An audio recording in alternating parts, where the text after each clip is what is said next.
Bienvenidos a la masterclass presentando el informe de SpainShift anual que hacemos. Por supuesto, lo primero es agradecer al sponsor, a DWS, que nos facilita producir y publicar este informe. Tres aspectos nada más. Primero, bueno, llevamos desde el 2009 produciendo estos informes, pero ha habido unos cambios sustanciales. Ya no es una mejora poco a poco, sino podemos decir que en el año 2015, especialmente en el año 2018, hubo unos cambios regulatorios en Europa que dieron un impulso muy importante sobre todo a la ordenación de todo lo que se entiende por inversión sostenible. Indudablemente, además, el COVID, pues luego también produjo un entorno en el cual la inversión sostenible creció mucho. Pero podemos decir que ha habido otro momento importante, que es el 2024, cuando por temas políticos de las elecciones generales en Estados Unidos y un movimiento social en contra de todas las tres letras ESG, el ESG Backlash que se denominó, pues bueno, eso ha producido un gran cambio. Esto en principio parecía que iba a frenar del todo, pero lo que sí es indudablemente que se ha producido en algunos mercados sobre todo un descenso. El mercado de Estados Unidos indudablemente es el que más se ha producido por los debates que ha habido sobre ese tema a nivel político. Bien, los datos que vamos a presentar son de ese año, pero están logrados a partir de una encuesta con todos los gestoras de inversión españolas y, por tanto, al hacerlo sobre el 2024, no estaba Trump, el señor Trump, el presidente Trump, ya haciendo y tomando decisiones que ha producido un gran revuelo. Y bueno, también en este año, pues se ha producido un cambio, porque tocaba de la Comisión Europea y si bien desde el 2018 pues había un esfuerzo muy importante en regular todo lo que sea la inversión sostenible, pues se ha producido un stop the clock, es decir, dentro de la directiva Omnibus que se ha llamado, pues se ha tratado de simplificar y reducir toda la burocracia alrededor de los informes de sostenibilidad. Bueno, como siempre hay puntos de vista, unos a favor, otros en contra.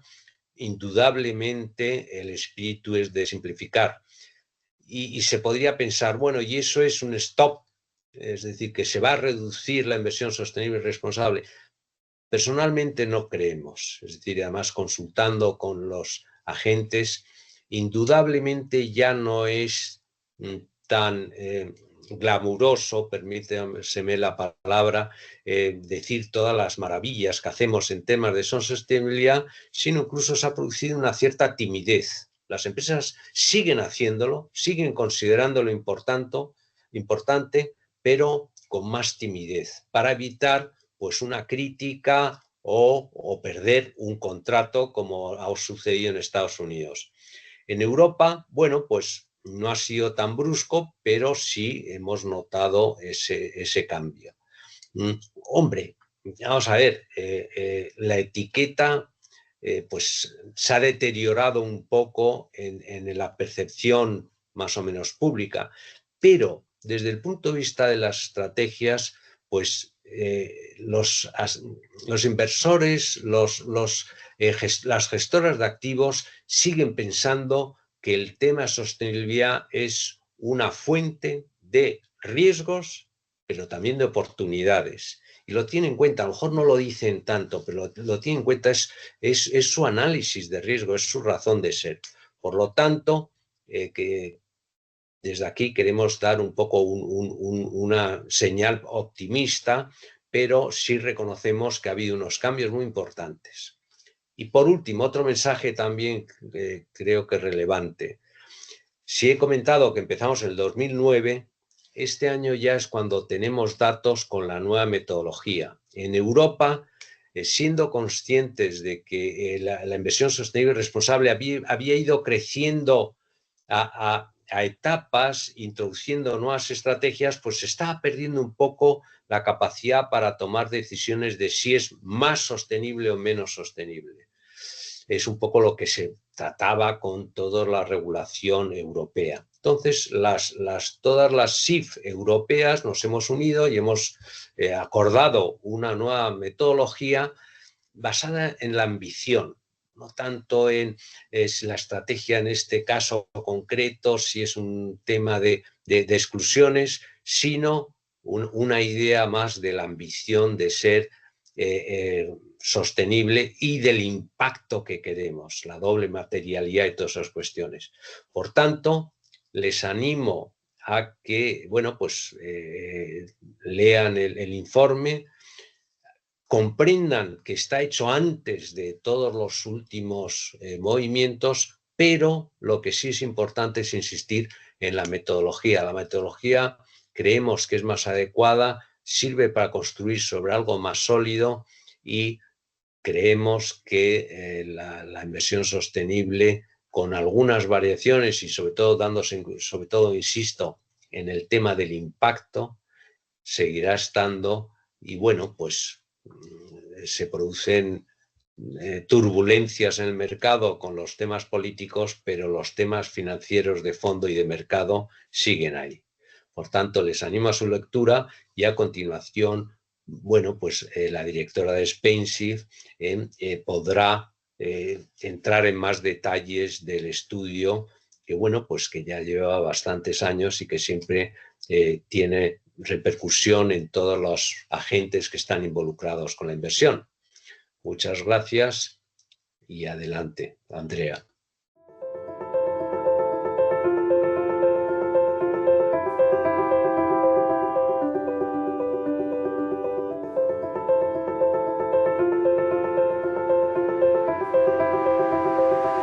Muchas gracias, Joaquín. Ahora damos comienzo a ese breve periodo de la masterclass donde aprovechamos para profundizar en los resultados del estudio de mercado de la inversión sostenible y responsable en España que hacemos de manera anual desde Spainship. En esta ocasión, de nuevo, con ese apoyo, con esa colaboración y patrocinio de DWS, a quienes agradecemos poder continuar haciendo este ejercicio de manera anual. Bien, vamos a partir explorando la muestra. En este caso, alcanzamos un porcentaje récord de patrimonio nacional monitorizado, un 84%. Desde 2018 no nos acercábamos a una cobertura del patrimonio nacional como este, y esto es fruto de las respuestas a un cuestionario que enviamos y que responden voluntariamente 27 entidades nacionales, en este caso, y 15 entidades de origen extranjero e internacional, un total de 42 entidades.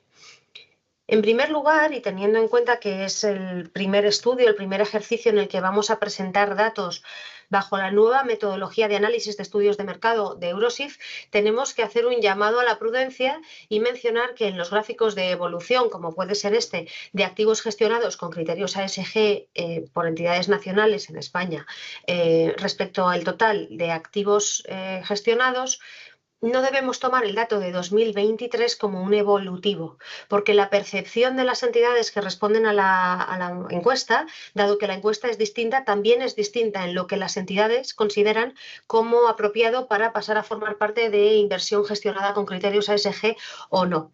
De manera que, si bien alcanzamos un 49% de activos gestionados con criterios ASG a nivel España, no debemos tomarlo como un evolutivo como tal, ¿no? Estamos rozando un poco por debajo de los 500.000 millones de euros. Lo mismo nos sucede con la evolución de activos por entidades nacionales cuando vemos el absoluto sin compararlo con el total, ¿no?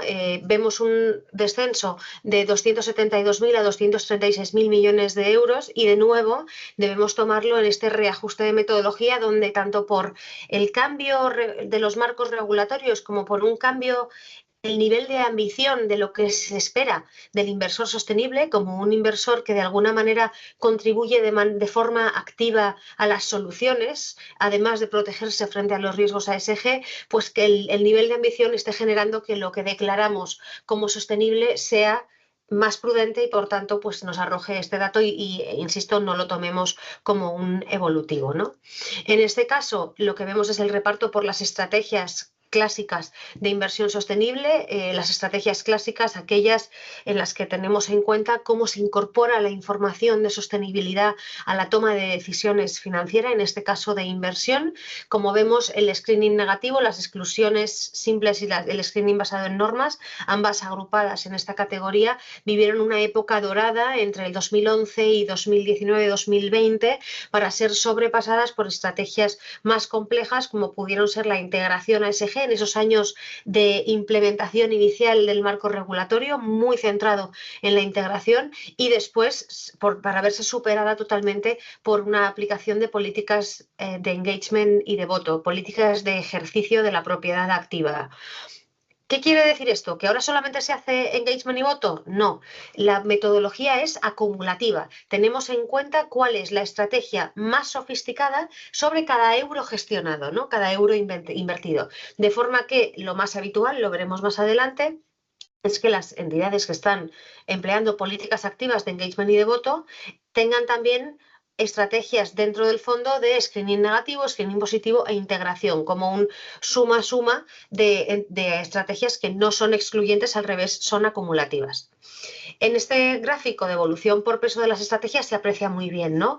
Y además es el gráfico que nos da un poco pie a decir que la anterior metodología está graduada, ¿no? Nos hemos graduado con éxito ya en esa metodología, de manera que la permeación de estrategias más avanzadas, con la salvedad de la estrategia de inversión de impacto, está bastante generalizada ya en la toma de decisiones de inversión y, por tanto, podemos empezar a fijarnos en el nivel de ambición de los participantes de mercado financiero a la hora de emprender el acometido de tener en cuenta información de sostenibilidad sobre cómo se gestionan esos fondos.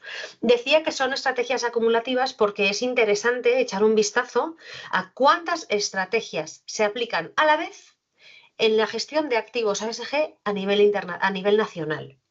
Y en este caso vemos que entre la aplicación de 4 y 5 estrategias a la vez se reparte más del 70% de esos activos ASG nacionales, ¿no? De manera que bueno, damos casi por graduada o por concluida con satisfacción la anterior metodología.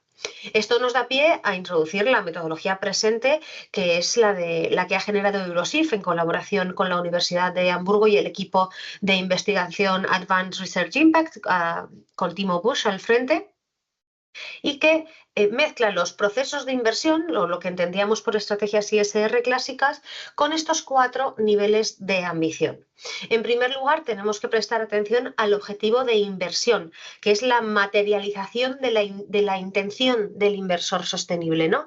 En la categoría o la columna de ASG básica tenemos una integración de factores ASG sin incorporar ninguna cuestión adicional.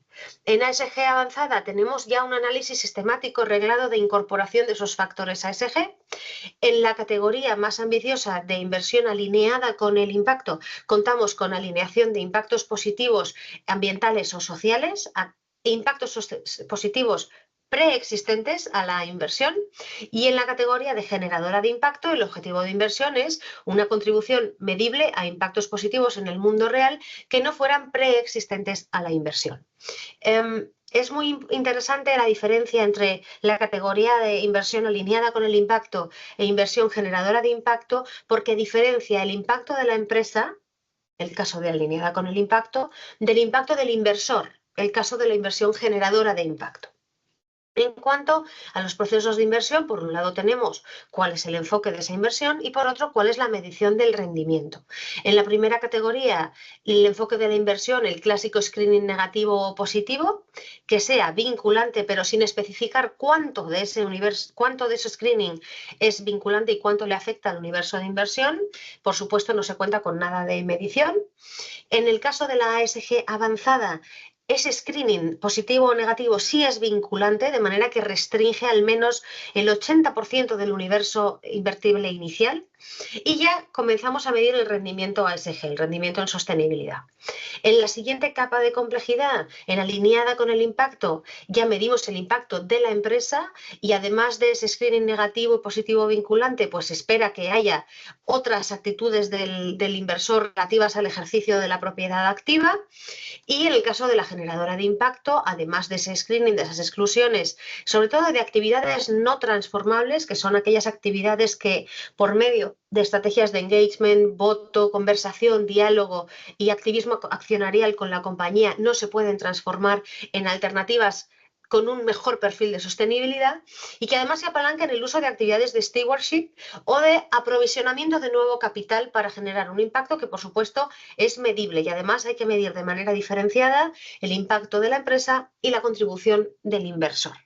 Bien, para sorpresa de absolutamente nadie, el nivel de ambición de estas categorías de la ASG a la generadora de impacto pues va de más bajo a más alto, y además esto implica que a medida que nos acercamos con esas estrategias orientadas con el impacto, se aplica o se presupone que la información de sostenibilidad que se está utilizando está generada bajo el análisis de doble materialidad, ¿no? El análisis de cómo afecta a la compañía a las cuestiones de sostenibilidad y cómo le afectan las cuestiones de sostenibilidad a la compañía. Bien, entre estas 4 capas, nuevas cajones de ambición en sostenibilidad, tenemos un primer reparto de los activos gestionados a nivel nacional. La categoría de ASG es la predominante, absolutamente, con un 88% de respuestas. La categoría de ASG avanzada, que ya tiene esa parte vinculante en el 80% del universo de inversión, recae un 7%. Y la alineada con el impacto, un 5%, y la generadora del impacto, muy nicho, de momento muy residual, en un 0,16%. Lo que sí sucede aquí es que hay una capacidad de trasvase tremenda entre ASG y ASG avanzada, y entre alineada con el impacto y generadora de impacto. En el caso de ASG avanzada, relativo a ese porcentaje del universo de inversión que se va a quedar vinculado y va a ser restringido por los criterios de selección positivo o negativo.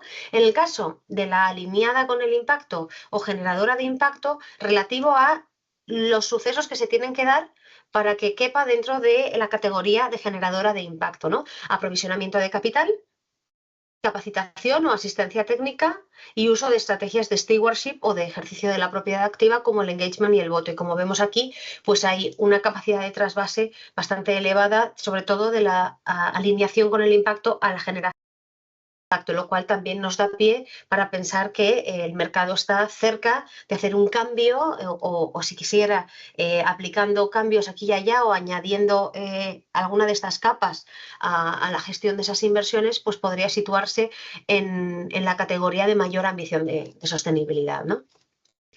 En cuanto a las temáticas de exclusiones, que han vuelto a atraer una cantidad de atención relevante en los últimos años, sobre todo ante los vientos del oeste de Estados Unidos, bueno, pues vemos aquí en un primer lugar, también dividido el breakdown entre respuestas totales, medias, respuestas de entidades con origen nacional y respuestas de entidades con origen internacional, que en primer lugar tenemos armas de destrucción masiva, bombas de racimo y minas antipersona. Todo lo que tenga que ver realmente con armamento controvertido suele estar en las primeras posiciones en exclusiones. Veremos qué sucede tras estos meses de cambios geopolíticos, de una mayor, vamos a llamarlo, materialización de riesgos potencialmente bélicos en Europa, si esto tiene consecuencias en las políticas de exclusión de las compañías, y donde tendremos además más información más desglosada sobre esas políticas de exclusión de industrias relacionadas con la defensa, con el armamento y con la seguridad, ¿no?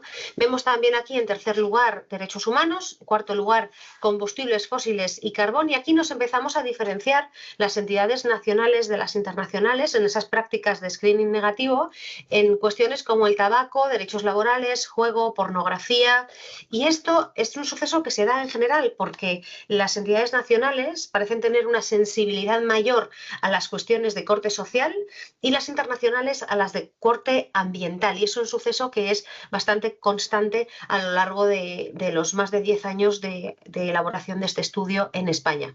Hay otras cuestiones clásicas en las exclusiones que se mantienen, como la corrupción, el soborno, el alcohol, los transgénicos, el testeo con animales, pero bueno, no hay grandes sorpresas. Sí que esperamos un cambio en todo lo que tenga que ver con seguridad y defensa, y si no existe ese cambio, pues también será algo para destacar, ¿no?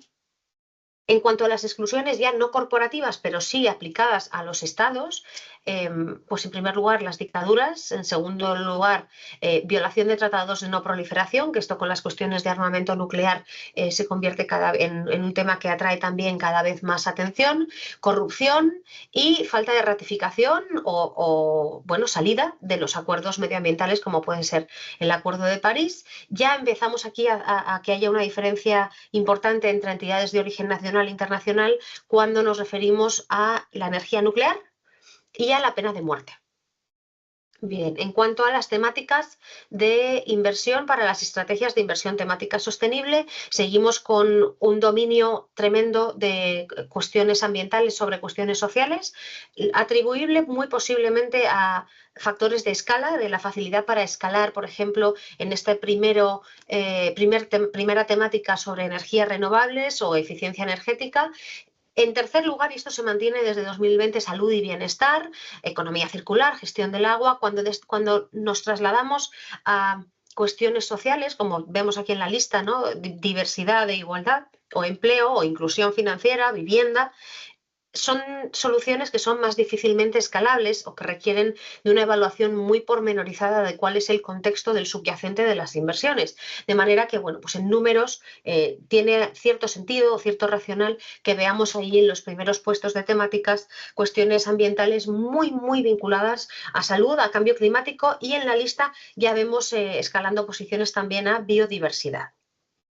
En cuanto a temáticas incluidas, no en estrategias de inversión temática sostenible, pero sí en las prácticas de stewardship, de engagement en este caso, en primer lugar, y muy igualadas nacionales e internacionales, planes de transición climática seguidos muy de cerca por derechos humanos, y ya empiezan a surgir diferencias en ya cuestiones de diversidad, de igualdad de género, una diferencia tremenda en la cuestión de capital natural y biodiversidad, con un liderazgo muy claro de las entidades internacionales.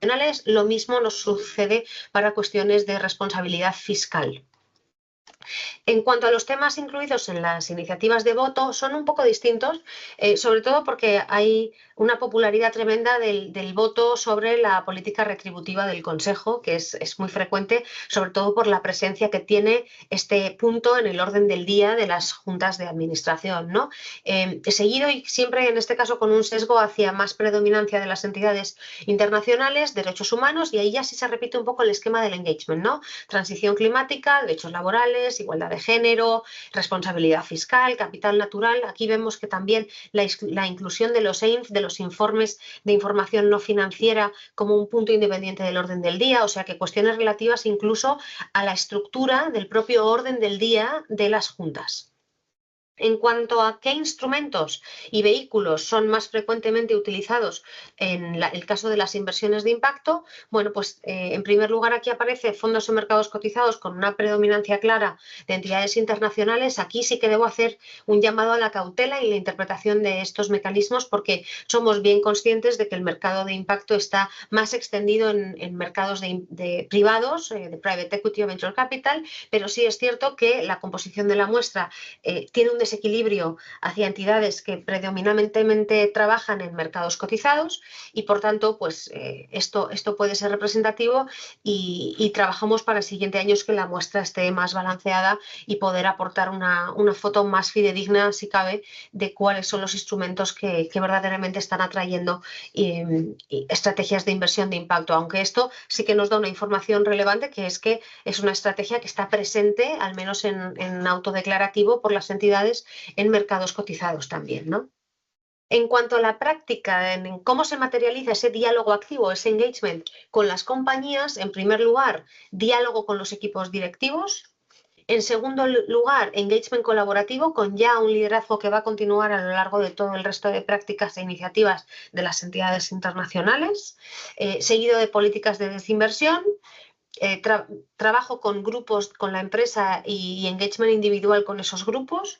Y muy importante esto de cara a la transparencia, la divulgación de tanto ex ante el engagement, cuáles son las preocupaciones en torno a sostenibilidad con la empresa, y ex post, cuáles han sido los resultados de esas campañas de engagement. De unos años para acá, si vemos mucha publicación de informes de resultados de las campañas de engagement, lo que no habíamos visto tanto es publicación de cuáles son esos temas de engagement antes de publicar esos resultados de las campañas, que de alguna manera son la fórmula mágica o la fórmula de la Coca-Cola de los inversores respecto de las empresas en las que tienen posiciones, y que, bueno, pues parece que es una práctica cada vez más habitual también divulgarlo, ¿no? En cuanto a la estrategia de voto, ¿cuál es la práctica habitual? Pues con mucha fuerza el uso de los proxy advisors. Es algo que, tal y como está configurado el mercado, es absolutamente natural que suceda de esta manera y que se apoyen en estas entidades terceras que pueden tanto hacer una recomendación del sentido del voto o incluso pues ejercitar ese voto de manera delegada por las compañías. En cuanto al voto en contra de la remuneración del Consejo, como decíamos, es uno de los temas vertebrales principales de esta estrategia. Publicidad del sentido del voto a posteriori, difusión previa a la Junta de esas preocupaciones en línea con lo que nos sucede en la estrategia de engagement. Y como una cosa curiosa que sale de los resultados es la iniciativa de integración de votos minoristas, ¿no? El activismo accionarial minorista, las plataformas que aspiran a recabar los votos del inversor minorista para que tengan esa participación activa o proactiva en sostenibilidad en algunas empresas cotizadas, pues empiezan a ya estar presentes incluso en los resultados de la encuesta, ¿no? No solamente la existencia de unas pocas plataformas, sino que ya empieza a ser bueno, pues representativo como para estar mostrado a nivel de estudio de mercado. Bien, en cuanto a la inversión de impacto, desde hace ya un par de ejercicios tendemos a preguntar por cuáles son las barreras que las entidades que responden a la encuesta identifican a la hora de emprender más inversiones de impacto, lo cual además está muy validado por los resultados de esta renovada metodología de análisis de la inversión sostenible de Eurosif. Y entonces, bueno, en primer lugar, y muy igualados por origen las entidades, falta de medición y divulgación sobre el impacto, que esto es sorprendente porque la medición y la divulgación es una de las dimensiones de la inversión de impacto que desde un punto de vista teórico está más establecida y en la que hay más consenso, ¿no? De que eso ha de ser así, ha de estar medido y comunicado, y no hay extraordinarias dudas sobre si eso ha de ser así o no, pero sí que se sigue identificando por casi la mitad de las entidades que responden a la encuesta como la principal barrera, ¿no? También para las entidades nacionales destacan sobremanera la preocupación por el rendimiento financiero de esas inversiones, la escasez de productos viables y el volumen mínimo del ticket.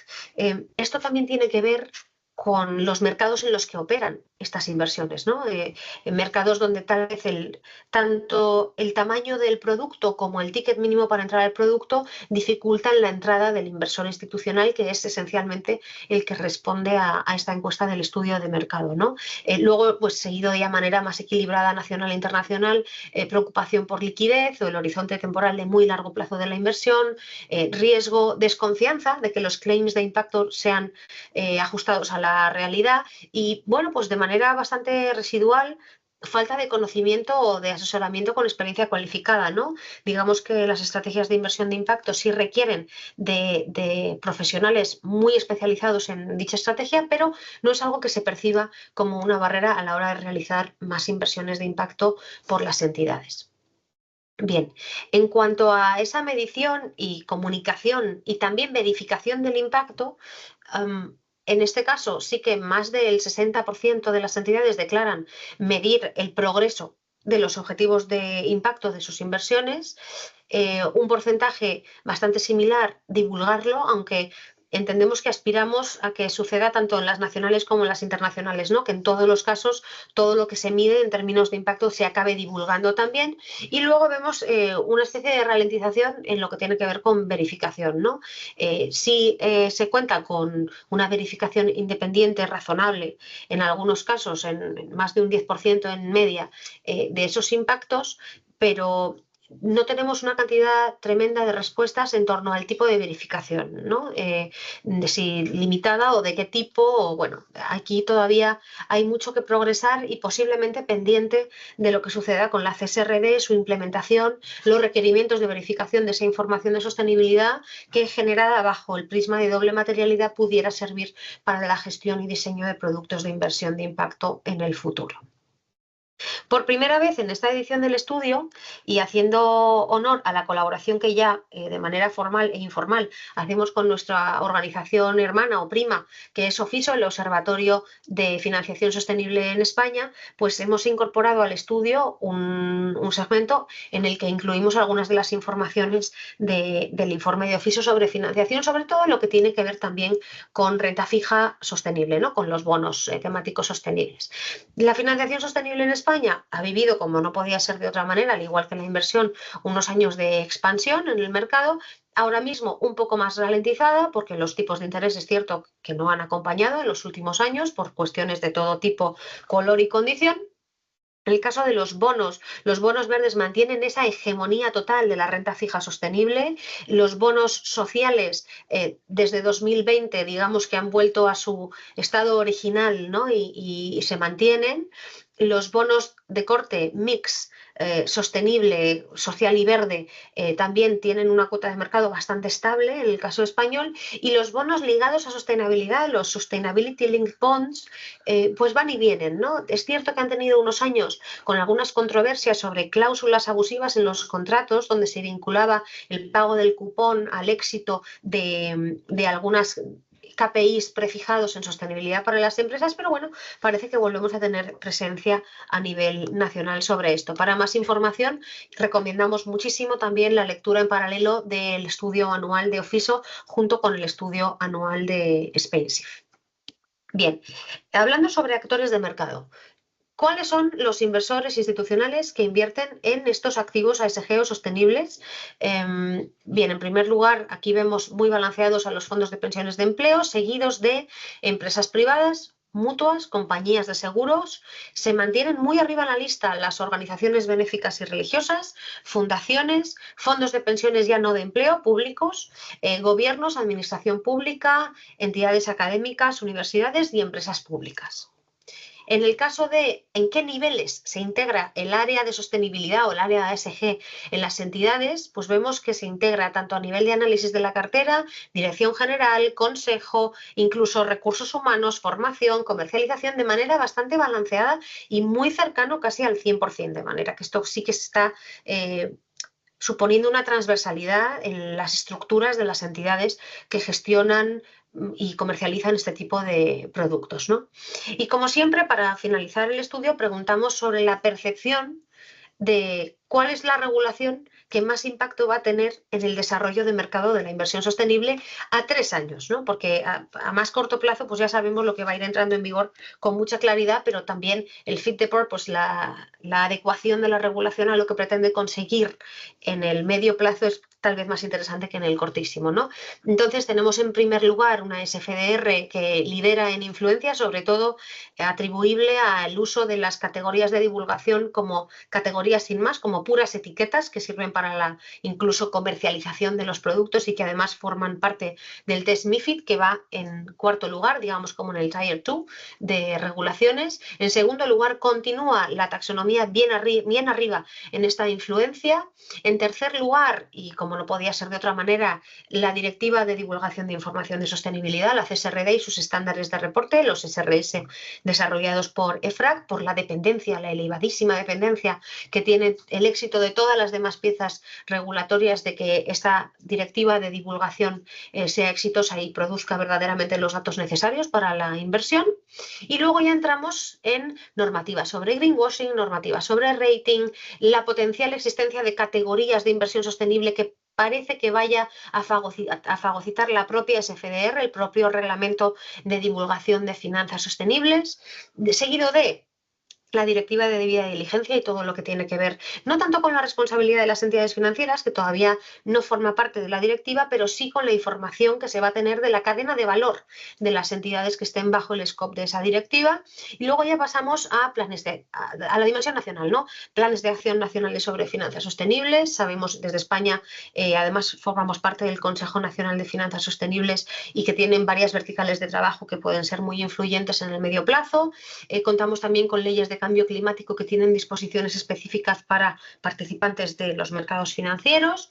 Y ya hacia el final, el estándar de bono verde europeo, políticas de implicación, de stewardship, o un potencial futuro y de momento inexistente estándar de inversión social europeo en último lugar, ¿no? Bien, en cuanto a fuera de la regulación, en cuanto a qué factores clave afectarán al desarrollo de la demanda de la inversión sostenible, la legislación evidentemente va en primer lugar, pero va muy seguida de cuál es la percepción y la demanda de los inversores institucionales, seguida de las iniciativas y el éxito que puedan tener las iniciativas de homogeneización de los estándares de información de sostenibilidad, como decíamos, dada la elevadísima dependencia que tenemos de la disponibilidad de datos, seguido del greenwashing, de la percepción de greenwashing en el mercado, seguido de la demanda de los inversores minoristas. Por cierto, aprovecho para recomendar aquí la lectura de todos los documentos de estudio de mercado y mystery shopping que hace el ahora Observatorio de Finanzas Sostenibles a nivel europeo y antes también llamado Second Degree Investing Initiative. Se encuentra más fácil ahora mismo googleando por la denominación anterior. Y luego, pues en último lugar, presiones externas de entidades del tercer sector, medios de comunicación, prensa, sindicatos y la integración de ASG en la regulación prudencial, ¿no? Que eso es bueno, sabemos que tendrá su impacto si es que llega, pero si es que llega, llegará en el medio o largo plazo. Por último, ¿cuál es la percepción del crecimiento esperado de la inversión sostenible en España para 2024 de las entidades? Bueno, pues somos más, las entidades somos, y yo también me confieso, más optimistas en el medio que en el extraordinariamente corto plazo. Digamos que la situación geopolítica no es la más favorable para que vuelva a despegar o vuelva a venir una oleada de aumento de activos bajo gestión, pero sí que a medio plazo las expectativas son bastante más positivas, ¿no? O optimistas. En conclusión, bueno, pues este es el primer estudio en el que aplicamos esta nueva metodología que nos permite medir el nivel de ambición. Eso también nos lleva a tomar con mucha cautela el dato último del evolutivo para el ejercicio de 2023, el patrimonio gestionado con criterios ESG en España bajo esta nueva metodología que, insisto, aumenta el nivel de ambición en los datos autodeclarativos de las entidades que responden a la encuesta, superan los 230.000 millones de euros, de los cuales pues casi un 90% se corresponde con inversiones ESG, un 7% con ESG avanzadas, un 5% con inversiones alineadas con el impacto y como asignatura pendiente aquellas generadoras de impacto. En las estrategias clásicas de inversión sostenible, la sofisticación creciente continúa, muy centrada en el ejercicio activo de propiedad de las inversiones y con temáticas que se repiten a lo largo de las distintas estrategias, como las relativas a derechos humanos, cambio climático y derechos laborales. Aquí, especial atención a lo que empieza a suceder con el capital natural y biodiversidad, que va ganando terreno, digamos que con velocidad de crucero, pero que no para, ¿no? Entonces, entendemos que en próximos años esto continúe. Los desafíos son variables dependiendo de la estrategia y de los años, pero todos mencionan de alguna manera, de una forma u otra, la falta de estandarización, medición y disponibilidad de datos de alta calidad que puedan ser comparables, ¿no? En cuanto a los equipos ESG, muy extendidos y de manera más transversal en las entidades, una tendencia creciente hacia el desarrollo de metodologías internas para recopilar y analizar esos datos de sostenibilidad, quitando un poco esa dependencia de proveedores externos en todos los casos, y la regulación continúa siendo un vector de cambio y de influencia sobre el desarrollo del ecosistema. Por último, dejar el QR de descarga del estudio completo. Tenemos tanto esta presentación colgada en la página web como el estudio completo y el resumen ejecutivo. Y animar a la lectura paralela con los materiales tanto de Ofiso como de SpainNav como del Observatorio de Finanzas Sostenibles. Y sin más, les dejo con la conversación de expertos, en este caso con Susana Peñarrubia, la Head de ESG Integration en DWS, y con Pablo Esteban, el subdirector de SpainShift.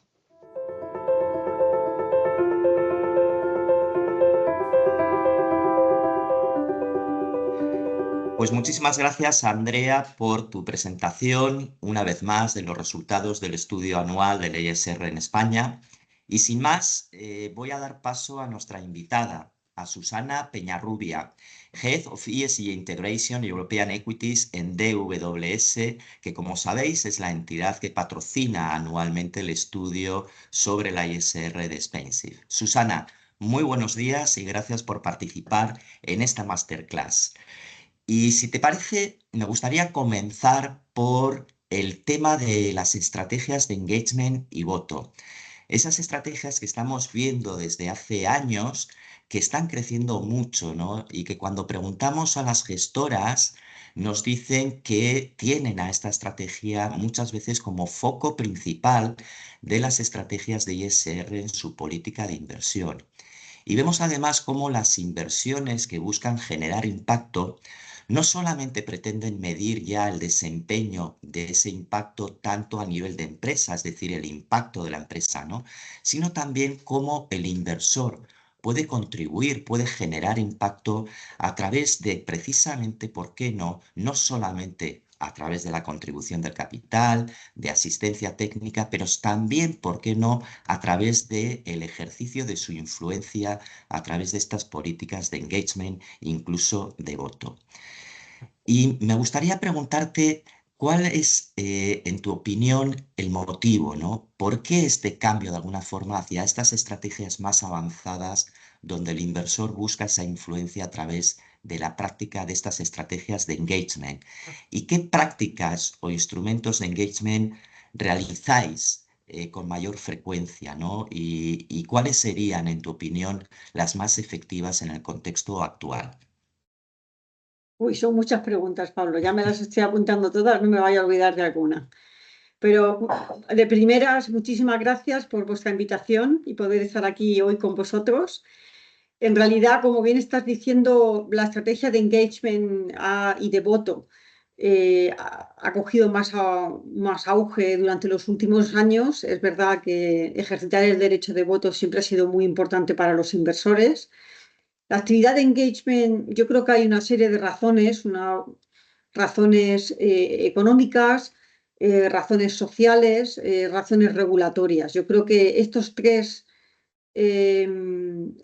temas han ayudado a la evolución que hemos visto durante los últimos años y creo que todavía se les va a ser el caso a futuro. Quizás, por entrar un poquito más en detalle, aunque no entrar tanto en detalle que para estar aquí horas, pues desde un punto de vista regulatorio ya sabes que ha habido una gran evolución durante los últimos años. Esta actividad cada vez está siendo más sofisticada y también está ganando bastante profesionalidad.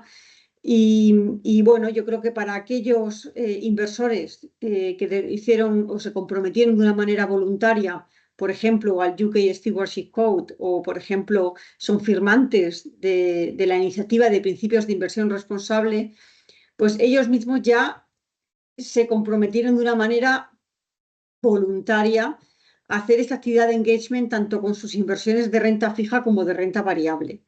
Pero sí que es verdad que realmente lo que es la Directiva de Accionistas 2 y también con los últimos cambios de la SFDR, etcétera, sí que han sido regulaciones que han impulsado mucho lo que es esta actividad de engagement y voto que se conoce como stewardship, ¿no? Es decir, bueno, si yo estoy comprando, si yo soy y tengo acciones o estoy invertido en renta fija y en renta variable, tengo una responsabilidad con respecto a esa empresa que o me pertenece una participación o le estoy dando financiación. Entonces, yo creo que hay que mirarlo también desde ese punto de responsabilidad fiduciaria. Tú, como bien dices, sí que se puede ver como esa manera que es de influir, ¿no? Y de poder tener un impacto como lo puedes también tener a través de otras estrategias que están un poco más dedicadas a ello. Exacto. Oye, Susana, y en la práctica, bueno, me imagino que no será fácil, ¿no? Pero, ¿qué prácticas, cómo lo hacéis, estas estrategias de engagement? ¿Cómo establecéis esas estrategias para que de alguna forma pueda tener lugar ese efecto, ¿no?, de influencia, que Mm. puedan ser eficaces? ¿Cuál es vuestra experiencia? ¿Cuáles serían las prácticas que mayor eficacia estáis viendo que tienen? Hombre, nosotros donde nos centramos más es tanto en la ejecución del derecho de voto como en lo que se conoce como engagements individuales. No quiere decir que no estemos, que alguna vez hayamos participado en más engagement colectivos, pero donde nosotros nos centramos más son en esos engagements individuales. ¿Qué es importante aquí? Bueno, primero, claramente el ejercitar tu derecho de voto es una de las herramientas más eficientes que hay, ¿no? Por eso siempre se está comentando que como inversor de renta fija tiene uno menos posibilidades de influir que si estás invertido por la parte de renta variable. Eficaz, yo creo que hay varios aspectos que son muy importantes cuando tú llevas a cabo una actividad de engagement. La primera y más importante es qué capacidad tienes de influir y de qué depende.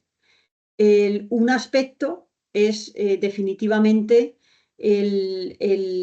primero, el tener una participación grande en la empresa. Esa es la que te va a llevar también a tu nivel de interés y el interés de la empresa por tener una reunión contigo. Y una segunda muy importante, ya a nivel de actividad, de engagement, a nivel de la relación, es si hay una relación de confianza entre las personas que llevan a cabo ese engagement. Todos sabemos la importancia, primero, de confiar en lo que te está diciendo la otra persona. Segundo, que haya un nivel de conocimientos alto, que las personas que estén en ese momento hablando tengan también una cierta capacidad de decisión, puesto que en muchos casos, si es difícil conseguir esa reunión para hacer el engagement y la persona que está representando a la empresa no tiene ninguna capacidad de influencia, pues muchas veces lo que tú estás pidiendo y lo que estás explicando de por qué lo necesitas como inversor termina perdiéndose. Entonces, para que sea realmente eficaz, primero tienes que tener la reunión y eso te ayuda en la participación y luego el tener una buena relación y buenos conocimientos para poder conseguir que la empresa también entienda la necesidad de hacer esos cambios. Entiendo, entiendo. Oye, ¿y sobre qué temas habláis? O sea, ¿cuáles son los temas de alguna forma que más os preocupan, ¿no? Porque esto también, los temas, me imagino, la agenda de esos temas tendrá que ver también un poco con las políticas de inversión del inversor, ¿no? Y no solamente con lo que es las características propias de la empresa invertida, ¿no? ¿Cuáles son en estos momentos esas temáticas objetivo con las que mayor frecuencia entabláis este diálogo, esta labor un poco de influencia a través de ese conocimiento mutuo en confianza y con total transparencia con la empresa invertida? Bueno, voy a poner un caveat inicial. Sí que es verdad que siempre hay una serie de temas que se tratan más que otros, pero nuestro punto inicial es mirar por qué esa empresa está en nuestra lista de prioridad de engagements. Para ello tenemos diferentes criterios y cuando preparamos esa actividad de engagement, para nosotros es muy importante tanto ese tema por el que está en la lista, como también analizar si hay otros temas que pueden suponer para nosotros un mayor riesgo en la inversión o el hecho de que la empresa no esté teniendo y aprovechando alguna de las oportunidades que se le pueden dar en mercado. Entonces, dentro de esos temas, el primero y más importante con el que siempre empezamos es todo el tema del gobierno corporativo. Primero es ver qué estructura de gobierno corporativo tiene, si hay algún tema importante, por ejemplo, que no está en la remuneración incluido y muchos otros temas adicionales. Segundo, ver a nivel de controversias, ¿hay alguna controversia importante? Y estas, como sabes, normalmente se conocen las controversias pues como esas situaciones a las que se enfrenta una empresa que por alguna razón no están cumpliendo los principios de las Naciones Unidas del Pacto Global. Entonces ahí ya entramos en muchísimos temas variados, ¿no? Cualquier tema que esté teniendo un impacto negativo en la parte medioambiental o en la parte social podían ser objeto de ese engagement. Y luego, pues como tú hablabas, pues hay temáticas específicas, tema riesgo de cambio climático, por ejemplo, tema de derechos humanos, violaciones de derechos humanos, o incluso otros temas medioambientales como es, por ejemplo, el tema del agua. Yo creo que eso sería un buen resumen de los temas más importantes actualmente. Entiendo. Bueno, me imagino que en el ejercicio de todas estas prácticas habrá dificultades, ¿no? No será fácil, ¿no? Establecer a veces ese diálogo o por lo menos lograr la eficacia, ¿no? De estas acciones, ¿no? Esas expectativas que desde el punto de vista del inversor quiere obtener, ¿no? A través de estas estrategias de engagement. Estos retos, ¿cómo los puedes llegar a resumir? ¿Os encontráis con algún reto recurrentemente que podrías destacar? ¿Dónde hay un margen de mejora en estas estrategias de engagement? Bueno, vamos a ver. Yo creo que hay varios retos. Lo que pasa es que no siempre es el mismo reto para todos los engagements. Yo creo quizás la alternativa a lo que estaba comentando antes. Realmente uno de los puntos importantes, y como bien decía, no es para todos los engagements, sí que a veces hay unas diferencias, las diferencias de idiomas, las diferencias culturales. Muchas veces te dificultan que haya esa buena relación, esa relación de confianza, ¿no?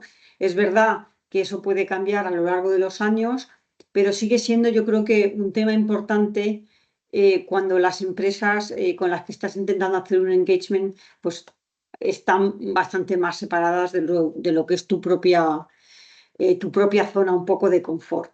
La segunda, yo creo que salía indirectamente de lo que comentaba antes. Si por la razón que sea tenemos una posición pequeña en una empresa, o a lo mejor no es tan pequeña, pero para la empresa la considera ser más pequeña que otros y no tiene muchos recursos, pues ese engagement ya sería un problema desde el primer momento porque no nos darían una reunión, no nos darían tiempo para discutir estos temas con ellos. Con lo cual, yo diría que eso es de los puntos más importantes. Y luego, pues, quizás dos puntos más, hasta lo que te comentaba de la posición de la empresa con la que consigues tener la reunión. Yo creo que el reto muchas veces es tener reuniones a nivel de consejo para muchos temas de gobierno corporativo, dependiendo de en qué zonas. Por supuesto, hay regiones que no son más fáciles que otras.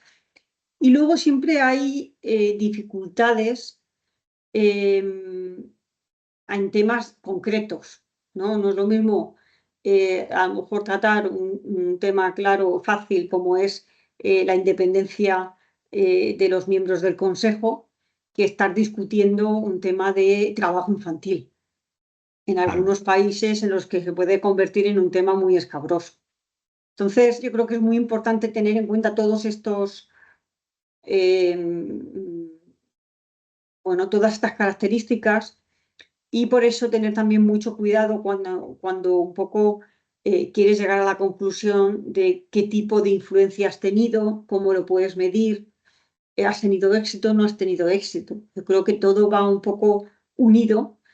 Y por eso es tan importante dentro del engagement con una empresa concreta dividir ese engagement en diferentes temas con diferentes objetivos, para que luego los puedas ir midiendo por separado también y puedas ver si han evolucionado en unos temas y a lo mejor menos en otros.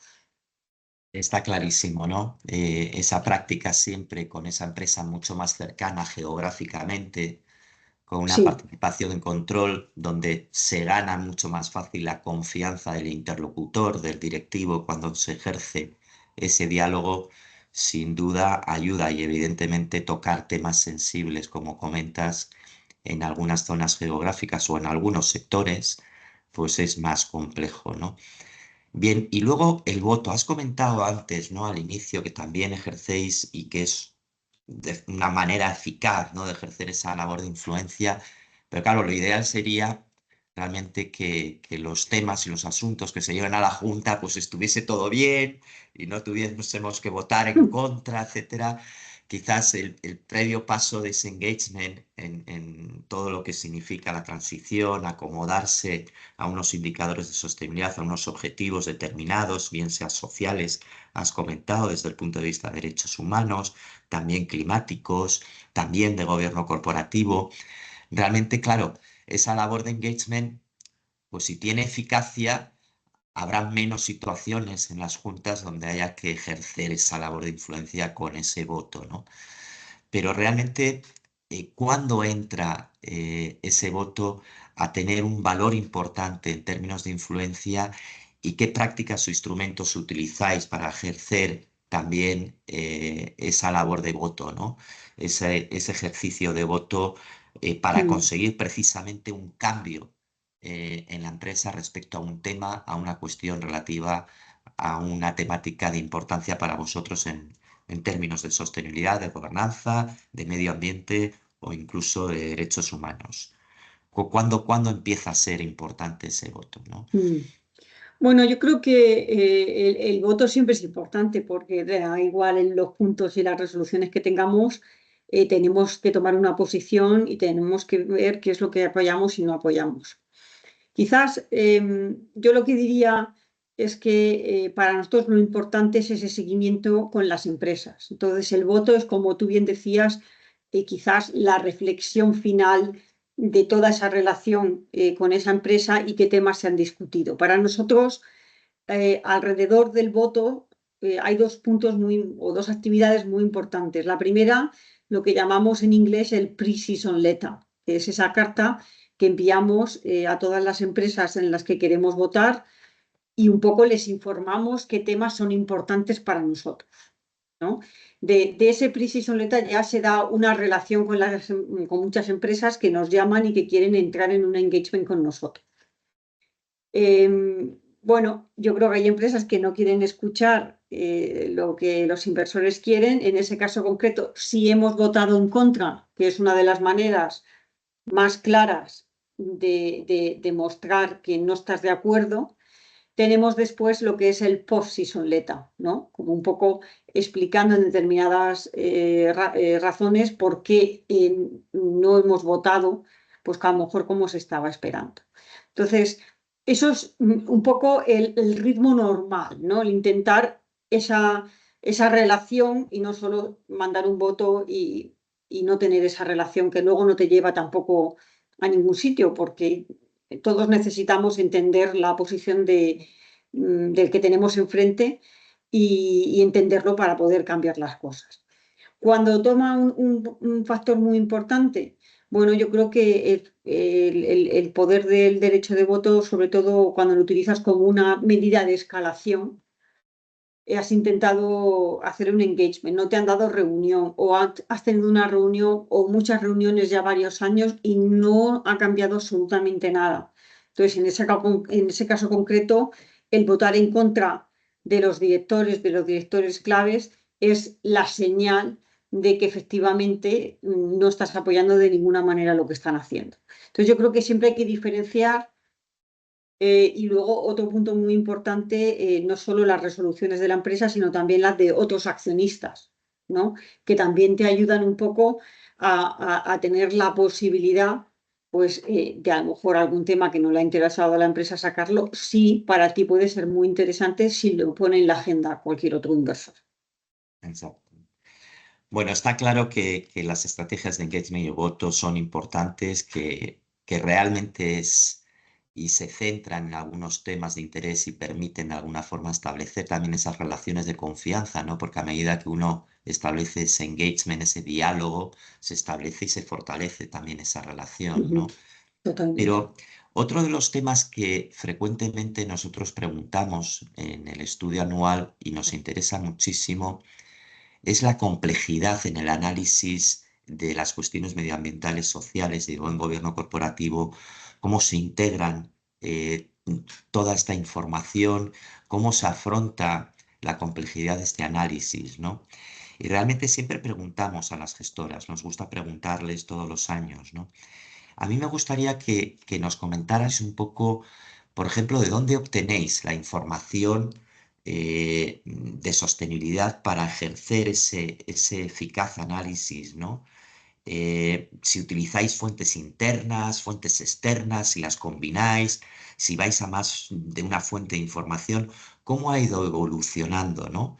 Toda esa recogida de información, esas fuentes, ¿cómo lo estáis viendo vosotros, ¿no? ¿Estáis teniendo mejor información año tras año, más diversa? Que me cuentes un poco el tema de la información de sostenibilidad de cara a afrontar ese análisis de cartera con estos criterios. Bueno, yo creo que es una pregunta muy importante la que estás haciendo, porque al final, si no preparas bien la reunión, pues tampoco puedes cambiar muchas cosas. Entonces, las fuentes de informaciones son absolutamente claves. Nosotros tenemos y compramos información de diferentes proveedores, pues entre ellos tenemos MSCI, tenemos Sustainalytics, tenemos ISSG, ESG Book. También tenemos Standard & Poor's. O sea, tenemos una buena base de datos que nos ayuda no solo a tener la información directa de una empresa, sino también a agrupar y acumular estos diferentes proveedores para conseguir tener señales de cuáles son las empresas que están peor dentro de su sector o dentro de un universo de inversión concreto. Entonces, esa es un poco la primera parte. Para nuestra actividad de voto también tenemos expresamente otro proveedor que nos ayuda, un proxy advisor que nos ayuda en todo ese proceso. Con lo cual, como ves, para nosotros el tema de la información es clave. Pero sí que es verdad que también a mí me parece de gran apoyo, también para las actividades de engagement, el consultar directamente las memorias de las empresas. Pues ahí es la base. Si quieres entender muchos detalles, es mejor recurrir a esa, bueno, pues a esa transparencia directa. Yo creo que estamos en un momento un poco clave con respecto a esto, puesto como sabes, están cambiando las regulaciones y cuanto mayor calidad de información se le pidan a las empresas, pues mejor información tenemos los inversores para poder hacer ese análisis. Entonces, yo creo que la parte de qué fuentes es clave. La segunda parte, que creo que es también muy importante, es qué haces con esos datos, ¿no? Al final, la preparación de una actividad de engagement o incluso para ejercitar un derecho de voto y para tomar una decisión de inversión, la primera parte del análisis es muy parecida, porque al final es conocer bien la empresa, es saber qué calidad de performance o de cumplimiento que tienen desde el punto de vista de sostenibilidad y identificar cuáles son los riesgos y cuáles son las oportunidades, ¿no? La diferencia es que en el engagement, una vez que has identificado los riesgos, lo que quieres ver es dónde te quieres centrar en esa actividad, puesto que tienes a lo mejor solo 60 minutos. Entonces, yo creo que en este contexto, desde mi punto de vista, los retos más importantes continúan siendo los mismos que en los últimos años, y a lo mejor ya lo hemos charlado alguna vez, y es el conseguir esa conectividad, o sea, el conseguir enlazar ese performance de sostenibilidad con el impacto financiero que tienen las empresas, que es uno de los puntos más difíciles. Entonces, dentro de ese engagement también esta parte es muy importante. Aquel performance que te pueda llevar a tener un mayor impacto financiero negativo debería ser el centro tanto de tu engagement como de tu análisis. Entonces, yo creo que tener eso en mente siempre te puede ayudar tanto a cómo estructurar las preguntas, como también luego a la hora de integrar el resultado de ese engagement dentro de tu proceso de inversión, dentro de tu análisis, también dentro de la toma de decisión de inversión. Bien, has mencionado, ¿no? Al nuevo contexto que existe en el devenir regulatorio en la Unión Europea en materia de información, de sostenibilidad, ¿no? En este nuevo contexto, ¿cómo veis que puede afectar, ¿no? Precisamente a esta evolución en la calidad, en la accesibilidad, en la comparabilidad de la información que toda gestora, todo inversor necesitaría para tomar sus decisiones de forma adecuada, ¿no? Con la máxima información posible o con la información necesaria, diría yo, para tomar esa decisión. ¿Cómo puedes, de alguna forma, intuir o pensar cuál puede ser el efecto de todo este devenir o cuál debería ser el efecto, ¿no? De todo esta nueva tendencia en regulación? Se habla de la simplificación, hay un debate en estos momentos sobre qué es lo que hay que informar, si cuántas empresas tienen que informar, de qué forma, etcétera. Bueno, en este nuevo contexto, ¿qué implicaciones puede llegar a tener desde el punto de vista del análisis? Bueno, yo creo que es clave, ¿no? La clave de hacer un buen análisis es tener una buena información. Eso es el primer punto, ¿no? Yo creo que, como tú bien has dicho, pues estamos en un momento de muchos cambios. Sí que es verdad que en algunas regiones hemos visto más escepticismo con respecto a todos estos temas de sostenibilidad, pero yo creo que tenemos suficientes estudios en mercado que muestran efectivamente que la calidad de sostenibilidad de una empresa también determina su éxito financiero o por lo menos el rendimiento en el mercado. Entonces, desde ese punto de vista y teniendo en cuenta lo que acabas de comentar, yo creo que es muy importante tener en cuenta lo que está pasando ahora mismo tanto en Europa como en muchos otros países en el mundo. Algunos están o tienen una regulación más desarrollada que otros, ¿no? Desde el punto de vista europeo, yo creo que lo que estamos viendo con este anuncio de Omnibus, etcétera, al final es un proceso, ya entrar en un proceso de madurez, en un proceso de simplificación, en un proceso de consolidación en lo que se refiere a esa tendencia de necesidad de los datos, y algo que también es muy importante, que es la alineación o como lo llaman últimamente en muchos estudios, la interoperabilidad de varios de esos estándares. Entonces, yo creo que eso es importante. ¿Por qué? Pues porque lo que se quiere llegar es decir, vamos a hacer las cosas un poco menos complicadas, pero vamos a dejar fuera todo aquello que no es material. Con lo cual es hablar el lenguaje de los inversores. Cuanto más material será la información que nosotros recibimos, pues ahorramos trabajo y además hacemos un mejor análisis. Eso es un poco el proceso que yo creo que vamos a vivir, y que es hacer un ajuste. No es olvidarnos, ni meterlo en el cajón, ni pararlo, sino darle una evolución, ¿no? A también hacerlo de una manera pragmática, como tú bien decías, para que las empresas realmente pues, puedan empezar, aquellas que todavía no lo hacen, a dar más información. Las pequeñas empresas que ayuden también a dar más transparencia, puesto que tienen un impacto en toda la cadena de suministro de las grandes, ¿no? Y dentro de las grandes ver qué se está convirtiendo en información poco relevante o innecesaria y centrarse más en la parte material. Entonces, bueno, yo no lo veo necesariamente negativo, pero claro, todos sabemos que cuando hay que recortar algo, el desafío, ¿no?, es conseguir que se recorte realmente lo que no es material. Entendido. Realmente no siempre las políticas de mucha información no siempre resultan exitosas, ¿no? Porque a veces la abundancia de información te hace perder el foco de lo que realmente es importante, ¿no? Y a veces el exceso de información, de muchos datos, etcétera, complica la toma de decisiones y saber muy bien exactamente qué es lo material, qué es lo que necesita el inversor para tomar esa decisión o qué es lo que necesita la propia empresa para gestionar estratégicamente esa integración desde el punto de vista del negocio, muchísimo más allá de lo que puede llegar a suponer, que es importante también, el compliance regulatorio.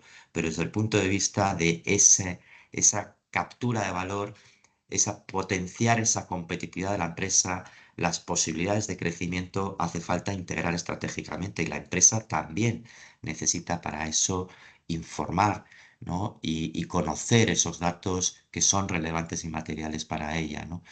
Otra cosa es bueno, que se reduzca mucho, ¿no? el número de empresas que realmente van a reportar, porque eso complicaría incluso desde el punto de vista de la diversificación de cartera, de un inversor universal que tiene carteras amplias en diferentes segmentos de mercado, diferentes sectores, donde los tamaños de las empresas pueden ser diferentes también. Claro, la diversificación es muy importante, ¿no? Entonces, bueno, hay que tener siempre en cuenta, ¿no? el número de empresas que van a reportar para que las estrategias de construcción de carteras sean eficaces, ¿no? Desde el punto de vista del riesgo y de capturar ese valor, ¿no?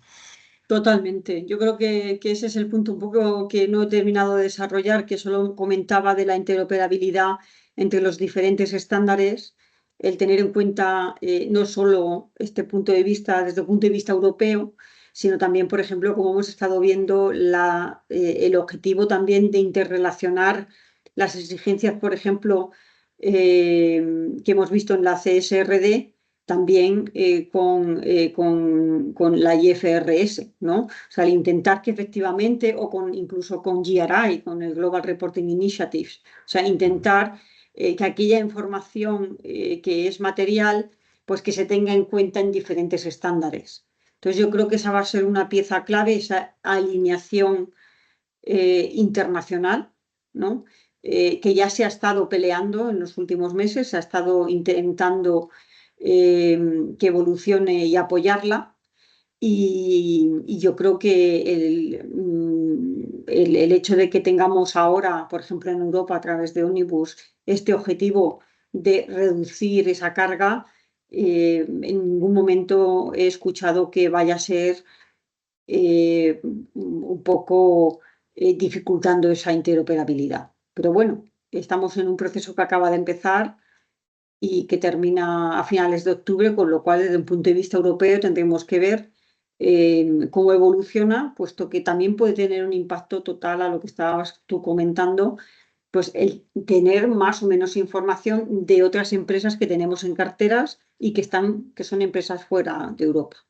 Sí, efectivamente va a ser un año interesante, ¿no? Tú lo has mencionado, el IFRAC, ese mandato que ha recibido para que para el 31 de octubre tenga de alguna forma una propuesta de simplificación, de identificación precisamente de las cuestiones más materiales, de los indicadores, sobre todo con una carga cuantitativa importante, pero también de algunos indicadores cualitativos que sean materiales y ver un poco, ¿no? Y luego habrá un proceso seguramente que nos lleve unos meses más, ¿no?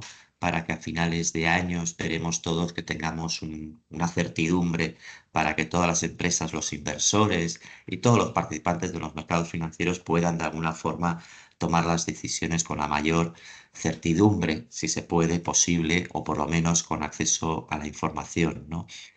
Respecto ya en este contexto, ¿no? que también estamos marcando un poco lo que podría ser, ¿no? Los próximos 2 o 3 años, ¿no? Este nuevo contexto. En tu opinión, ¿cómo puede afectar o cuáles serían las estrategias de ISR que podrían llegar a tener mayor potencial, ¿no? para los inversores, en cuáles se van a focalizar tal vez más o cuáles van a ser más reforzadas en este nuevo contexto para los próximos 2 o 3 años? ¿Cómo lo ves? Yo lo veo dentro de las estrategias, como tú bien comentabas, lo que son esos productos que conocemos dedicados totalmente a la sostenibilidad, como puede ser un best in class o cualquiera de los filtrados que tenemos negativos, ¿no? que te reducen el universo de inversión del primer momento. Yo lo que veo es que si tenemos en cuenta todas las estrategias, veo ahora un proceso de madurez. Todo esto empezó con el tema de integración. Al mismo tiempo con algunas estrategias muy diferenciadas como eran las de filtrado negativo, etc. Luego tuvimos este boom en productos solo dedicados a la sostenibilidad y yo personalmente creo que lo que vamos a ver en los próximos 2 o 3 años es un afianzamiento de lo que es esa estrategia conocida como integración, Es decir, que se utilice la información de calidad, de sostenibilidad de las empresas dentro del análisis fundamental para hacer un mejor análisis de lo que pueden ser los riesgos a futuro y las oportunidades. Entonces, yo creo que hay mucha gente, de hecho, hoy en mercado que se está olvidando de esta estrategia. Simplemente pensando, sí, la demanda no está ahí para productos de sostenibilidad, pero la demanda para la información de sostenibilidad sí que está ahí, puesto que en el fondo lo que estábamos hablando es responsabilidad fiduciaria.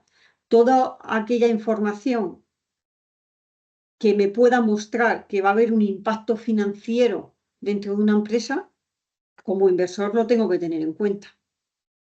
Entonces yo creo que el camino ahora en los próximos años es un poco incrementar esa sofisticación a la hora de conectar esa información y esa calidad de sostenibilidad con lo que es el rendimiento de una empresa en el mercado. Intentar unirlo, pues, cómo lo puedo integrar en las estimaciones financieras que estoy haciendo para la empresa, cómo lo puedo integrar en la valoración, cómo lo puedo integrar en esa estimación de la tendencia de crédito que pueda tener dentro de unos bonos concretos. Entonces yo lo veo más por ahí que quizás otras de las estrategias que han tenido más éxito durante los últimos años. Entiendo. Entiendo también que todo proceso de racionalización en términos de materialidad de la información a efectos de tomar decisiones también favorece la integración, ¿no? Es diferente integrar muchas variables a integrar unas pocas, pero muy concretas y muy materiales, ¿no? A la hora en los procesos de análisis tradicional de riesgos financieros, ¿no? Y evidentemente esa simplificación puede ayudar a la hora de perfeccionar los modelos de integración que de por sí son complejos, ¿no? Tanto a nivel Totalmente. micro como a nivel macro son complejos, ¿no? Y que requieren de alguna forma una data y una evolución de data para tener en cuenta y poder integrarlo lo más accurate, ¿no? Lo más adecuadamente en los modelos, ¿no? Bien, y respecto, ahora back a los orígenes, ¿no? La regulación que ha jugado un papel tan relevante a la hora de impulsar todo el desarrollo del mercado de capitales en el ámbito de la ISR en Europa, habiendo llegado de alguna forma a porcentajes de entre el 50 y el 60% de fondos en los cuales se integra en mayor o en menor medida unas estrategias u otras referentes al tema de sostenibilidad. Esta regulación realmente va a seguir marcando la pauta, las velocidades de precisamente de la ISR, la evolución de la ISR, o el mercado va a dar un paso más adelante marcando desde el punto de vista de la voluntariedad, precisamente con las estrategias de captación de valor, de gestión de riesgos y oportunidades. ¿Cómo lo ves tú el futuro en estos próximos, te diría 5 años, ¿no? Porque vemos que realmente los riesgos están ahí y siguen aumentando, ¿no? A efectos de lo que nos dicen, por ejemplo, las compañías de seguros en el tema climático, están ahí, es un hecho, y desde el punto también de los supervisores de la estabilidad financiera apuntan y alertan de que estos riesgos no están de alguna forma desapareciendo, sino que incluso en alguna medida se están incrementando, ¿no? Y por lo tanto los impactos económicos y sociales pueden ser importantes, ¿no? ¿Cómo ves tú ese juego del papel de la regulación en el mercado? ¿Cómo lo ves en este nuevo contexto? No quiero que pienses que me salgo por la tangente. Yo creo que hay dos puntos muy importantes aquí. El primero, todo lo que se está haciendo en Europa durante los últimos años ya tiene su propia inercia. Se va a poder hacer con más o con menos ímpetu, pero yo creo que hay muchas actividades de muchas casas que no van a parar en este momento. Entonces, tú comentabas desde un punto de vista voluntario, yo creo que vamos a seguir teniendo grandes inversores que van a seguir siendo interesados y tener interés en integrar todos los temas de sostenibilidad, con lo cual yo creo que lo seguiremos viendo. Pero por otro lado también creo que la regulación va a seguir siendo muy importante. Siempre hay muchas discusiones, es bueno, es malo, es demasiado, es poco, es mucho. Yo creo que al final el conseguir más transparencia de la calidad de sostenibilidad de las empresas nos ayuda mucho a saber en qué empresas queremos apoyar y cuáles son las que no queremos apoyar. ¿De acuerdo? Pero por otro lado, también te ayuda a ver quién está realmente teniendo en cuenta, como tú comentabas, el tema del cambio climático. Yo creo que hay una serie de riesgos sistemáticos para todo el mercado de capitales, para todos los inversores, y ser conscientes de ello y de quién está utilizando esa oportunidad para cubrir mejor sus riesgos o incluso aprovechar las oportunidades va a seguir siendo muy importante.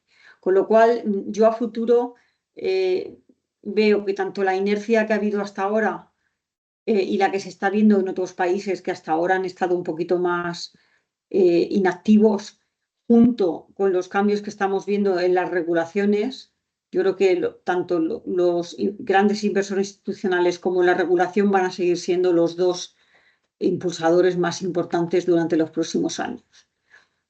Pero como bien te decía, creo que el ímpetu va a ser sobre todo el integrar esa información para tener una mejor perspectiva de riesgo y de rendimiento.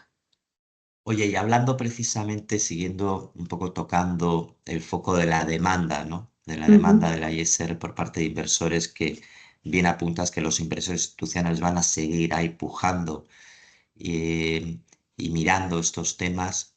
Desde el punto de vista de la demanda de otro tipo de inversores, quizás menos cualificados, más minoristas en los próximos 2 o 3 años, ¿cuáles podrían llegar a ser esos factores clave para impulsar decididamente un poco más esa demanda, ¿no? Más allá de la propia demanda del inversor institucional especializado?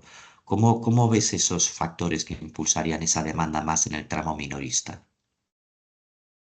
Yo creo que hemos tocado muchas veces este tema. Quizás es un tema también muy importante que podamos distinguir desde un punto de vista cultural, pero de una manera pragmática yo creo que lo que juega aquí un papel muy importante es el grado de conocimientos de los asesores financieros, que en el fondo son los que tienen que explicar este tipo de producto y tienen que ver hasta qué punto pues hay demanda dentro del mercado. En el momento, si se percibe que un producto es muy exigente, que excluye una parte muy importante de empresas y que eso le lleva a tener que tener un peor performance, yo creo que hay todavía muchísimo inversor minorista que no quiere, ¿no? Que no quiere renunciar a ningún tipo de performance y de rendimiento por tener más sostenibilidad.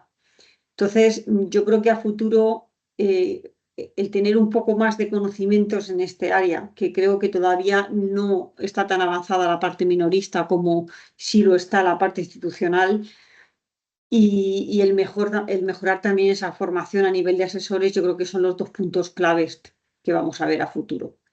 Y luego, bueno, pues no cabe duda que hay otros temas en mercado que influyen en algunas de estas temáticas que están muy reflejadas o no reflejadas en absoluto dentro de estos procesos, de estos productos de sostenibilidad, y eso, como bien te decía, va a jugar un papel importante para el rendimiento y por lo tanto también para la demanda de esos productos. Fenomenal. Sí, no siempre un poco esas preguntas entre, bueno, cuál es la performance financiera, las preferencias de sostenibilidad, cómo se integran ese juego, realmente no siempre se entiende bien, ¿no? Sobre todo además desde la perspectiva del plazo del horizonte de la inversión, ¿no? Muchas veces nos guiamos a veces por ventanas de corto plazo, qué es lo que pasa en un momento determinado ante unos movimientos muy determinados de los mercados de capitales, ¿no? Pero la toma de decisiones, cuando tratamos un poco de focalizar ese ahorro a largo plazo, esa capacidad de largo plazo, ¿no? Esto puede ser muy importante también explicarlo muy bien, ¿no? Y ver un poco ese Totalmente. conocimiento, esa volatilidad de los comportamientos de las inversiones, de las carteras, ¿no? Es importante tenerlo en cuenta también. Y ahora, no como carta a los Reyes Magos, que podría ser también, ¿no? Que uno puede siempre tender un poco a dejarse llevar, ¿no? Por sus deseos, etcétera, pero realmente, sinceramente, desde el punto de vista del mercado, ¿cómo ves el crecimiento de la ISR para los próximos 5 años? Has comentado ya que los inversores institucionales no crees que vayan a abandonar por mucha nueva narrativa que haya, etcétera, además, porque los impactos están ahí, los riesgos están ahí y también no olvidemos las oportunidades, ¿no? Porque esto mucho tiene que ver en el tema climático, también el tema social, con tecnologías, ¿no? Con transición Ujú. tecnológica y esas oportunidades y el acertar de alguna forma en las inversiones es muy importante. ¿Cómo ves tú y visualizas ese crecimiento del mercado de la ISR global en los próximos 5 años? O si quieres ceñirte solamente al tema Europa, ¿no? Bueno, yo creo que hacer la pregunta del millón, porque hemos visto muchísimos cambios en las últimas semanas. Está un poco por ver qué influencia van a tener esos cambios en otras regiones. Estamos viendo también cambios en Europa. Entonces, yo creo que va a ser muy difícil hacer una previsión para los próximos 5 años. Eh, bueno, pero cuando hablas de la ISR, y es un poco también lo que os enfocáis también en Spainship, tú estáis tocando todas las diferentes estrategias, ¿no? Entonces, yo veo esa responsabilidad fiduciaria como la base central de todas ellas, y por eso creo que aunque a lo mejor veamos una estabilización en el resto de las estrategias, en la parte de integración, yo creo que va a estar bastante bien representada, ¿no? Incluso a lo mejor puede ser que crezca, y la parte del engagement también la veo seguir siendo, o sea, va a seguir siendo presente, pero bueno, también tenemos que ver cómo se desarrolla en otras partes del mundo. Entonces, yo creo que estamos en un momento muy interesante. Vamos a ver qué es lo que podemos contar el año que viene. Perfecto, Susana, pues ya tenemos que ir cerrando porque se nos va el tiempo y lamentándolo mucho, ¿no? Porque me cuesta terminar esta conversación porque siempre que uno lo hace contigo, pues bueno, pues es una conversación muy, muy franca y muy amable, ¿no? En ese sentido, pero el tiempo se nos va y la verdad que, como siempre, un placer Muchas conversar gracias. contigo un año más. Muchísimas gracias por participar en esta Masterclass. Muchísimas gracias por el apoyo que nos dais año tras año para realizar este estudio sobre la evolución de la ISR en España, hablando del presente, pero hablando también del futuro y de todos los aspectos más destacados precisamente en la evolución de las estrategias más avanzadas, ¿no? De la ISR de cara también al futuro, ¿no? Y lástima que no haya tiempo para más y espero que todas las personas que nos están escuchando pues estén disfrutando tanto como lo he hecho yo de estos minutos, ¿no? De agradable conversación contigo. Muchísimas gracias, Susana. Muchísimas gracias a todas las personas que nos están siguiendo y hasta el próximo año en nuestra próxima Masterclass. Susana, muchas Hasta el gracias. próximo año. Muchas gracias. Hasta luego.